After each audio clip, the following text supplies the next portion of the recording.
전남 화순에서 발생한 참 이상한 사고, 황당한 사건입니다. 50대 남성이요, 밤늦게 홀로 산책을 하던 중에 맞은편에서 달려오던 차량에 교통사고를 당합니다. 그런데 그때 이 가해 운전자는 구호 조치를 하는 게 아니라 바로 옆에 있는 하천으로 달려갑니다. 그리고는 그 하천물을, 깨끗하지도 않은 그 하천물을 계속 떠마셨다고 합니다. 하천물을 마셔요? 사고 내고? 대체 왜요? 네, 이렇게 이해할 수 없는 행동 때문에 유족들은요, 가해 운전자가 무언가를 숨기고 있는 게 아니었느냐, 이런 의혹을 제기했습니다. 지난해 12월 26일 밤이었고요. 전남 화순의 화순천 옆 굴다리에서 발생한 사고입니다. 당시 사고 장면이 CCTV 영상으로 있는데요. 지금 이렇게 피해자가 산책을 하기 위해서 걸어 나가고 있는 상황입니다. 화순천의 화순천면, 이 굴다리로 이제 들어가고 있는데 보시면 가해 차량이 지금 굴다리에서 좌회전을 하면서 이렇게 피해자를 치게 됩니다. 예. 길 안쪽으로 피해자는 피해봤지만요, 결국 차와 충돌했고 피해자는 그대로 바닥에 쓰러졌습니다. 피해자는 병원으로 옮겨져서 치료를 받았지만 3일 만에 숨지고 말았습니다. 이후 경찰과 함께 CCTV를 확인한 유족은요, 예. 분노를 참을 수 없었다고 하는데 왜요? 지금 이 가해자가 사고가 난 뒤에 구호 조치는 하지 않고요, 이렇게 사고 현장 바로 옆에 하천으로 가서 물을 떠마시고 있었다고 합니다. 아니, 사람을 치고 나서 119를 불러야지. 응급조치는 안 하고. 자, 유족들은 가해자가 떠마신 그 하천물도 사람이 마실 수 있는 그런 깨끗한 물도 아니었다는 점을 강조하고 있습니다. 하천, 그 옆에 하천 흐르는 데 가서 하천물 떠마시고 한 수십 번을 떠마셔요. 확인해보니까 31번이라고 하더라고요. 그 하천이 시체에 수초 꼬여 있는 게 떠다니고 수량이 많지가 않대요. 엄청 어렵게 떠먹어야 되는 정도 수준이라고 하더라고요.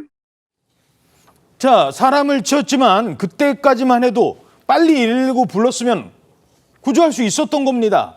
그런데 그 사이에 저 더러운 물을 무려 31번이나 계속 떠서 마시고 있었다? 왜 그 물을 마셨을까요? 혹시 음주운전? 좀 의심이 되잖아요. 그런데 경찰이 현장에서 실시한 음주 측정 결과 가해자는 음주 상태가 아니었습니다. 피해자의 유족은 사건 파일 측에 가해자가 사고 전 친구들과 당구를 치고 집에 갔다. 이후 핸드폰을 당구장에 놓고 온 걸 알게 되면서 다시 당구장에 갔다가 돌아가는 길에 사고가 난 것으로 행적 조사가 됐다고 밝혔습니다.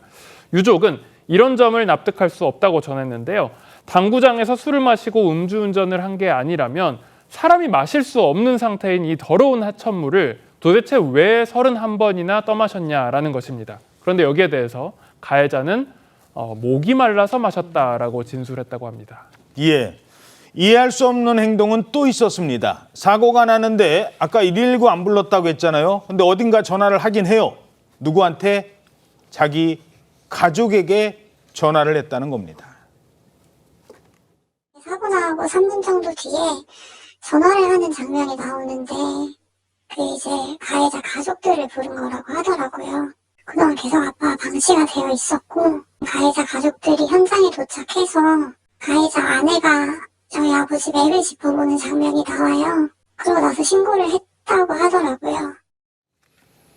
아니, 구급차 안 부르고 가족을 불렀다고요? 그 참 이해가 가지 않는 대목인데 이 유족은 가해자의 사고 직후 행동이 전체적으로 이해가 가지 않는다라고 주장을 하는 겁니다. 유족의 설명에 따르면 이 가해자가 사고 직후에 차에서 내려서 신고를 하지 않고 응급조치도 하지 않고 주머니에 손을 넣고 걸어 다녔다. 예. 그러면서 피해자를 방치했다라고 주장하고 있고, 그 다음에 이제 CCTV 영상을 보니까 가해자가 사고 직후에 누구한테 전화를 하는 모습이 포착이 돼서 처음에 이제 그 가족들은 지금 경찰한테 신고를 하나 보다. 처음에 그렇게 생각을 했었는데 나중에 알고 보니까 그 전화가 신고 전화가 아니라 가해자가 자신의 아내와 사위한테 전화를 했다는 겁니다. 예. 그래서 그럼 그 전화는 왜 했느냐라고 나중에 물어보니까 가해자 측에서는 가족들과 함께 피해자를 아는 병원으로 데려가려고 전화를 했던 것이다. 그렇게 진술했다고 하는데 하지만 그렇게 전화하는 사이에 약 20분의 시간이 흘러버리고 말았습니다. 예.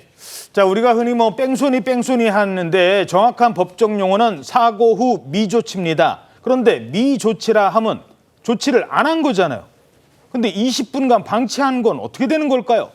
길 위에서 20분 가까이 방치가 됐기 때문에 유족들 주장은 생명을 구할 수 있었는데 그 아까운 골든타임 놓친 거 아니냐, 이렇게 주장하고 있습니다. 어떻게 보세요?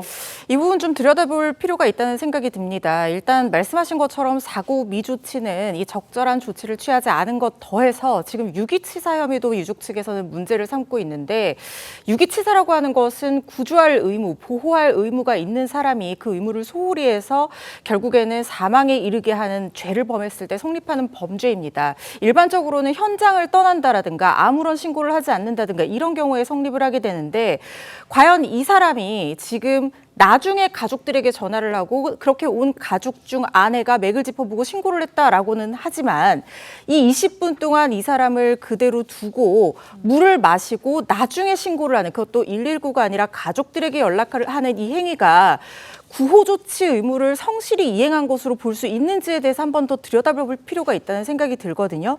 유족들도 이 주치의가 신고 지연이 사망에 영향을 미쳤다라는 소견서까지 써준 데다가 사고 당시 구조 시간에 따라서 예후가 달라질 수 있는 환자여서 너무나 억울하다. 왜냐하면 진료 기록이라든가 주치의 소견서 모두 송부했지만 지금 검찰에서는 증거 부족으로 무혐의 처분이 나왔고 그 유기치사 등 관련해서는 상당 인과관계가 인정되지 않는다라는 얘기를 하고 있다고 하거든요. 그래서 상당히 억울하다라는 입장을 보이고 있고요. 지금 가해자가 교통사고 처리 특례법 위반, 그러니까 업무상 과실치사 혐의로만 불구속 재판을 받고 있는 상황이고, 이게 6월 11일에 선고가 나기는 하지만 유족 측에서는 계속해서 억울한 마음을 갖고 있으니 다음 주에 이 유기치사 부분에 대해서 다시 고소를 할 예정이다, 이런 계획을 밝혔습니다. 예.